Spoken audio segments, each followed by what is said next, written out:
Exercice 8, on nous donne un graphique sur lequel est représentée en bleu la représentation graphique d'une fonction f et en vert la représentation graphique d'une fonction g.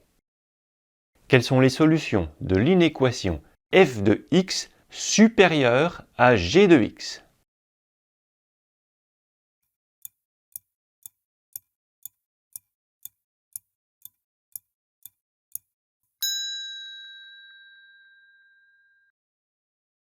Les valeurs de x pour lesquelles f de x est supérieur à g de x, ce sont les valeurs de x que l'on va lire sur l'axe des abscisses, pour lesquelles la courbe de la fonction f est plus haute que la courbe de la fonction g. Ainsi, les images seront plus grandes. On doit donc regarder sur l'axe des abscisses, ici, pour quelle valeur f est au-dessus de g. Pour cela, on peut repérer avec des croix les points d'intersection de f et de g, c'est ici et ici. Et les valeurs de x pour lesquelles f est plus grand que g, eh bien ce sont tous les nombres compris entre les abscisses de ces deux points, ici.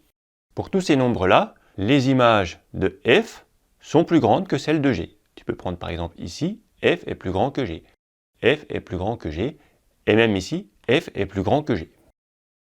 Donc ce sont tous les nombres x compris entre, alors là c'est à peu près moins 4, c'est très approximatif, et 3.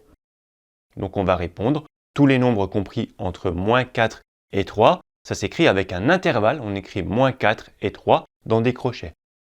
Les crochets vont être tournés vers l'extérieur, on ne va pas inclure le moins 4 et le 3, puisque f doit être strictement supérieur à g. Donc les valeurs pour lesquelles f est égal à g, on ne doit pas les inclure. C'est ici, moins 4, 3. Tous les nombres compris entre moins 4 et 3.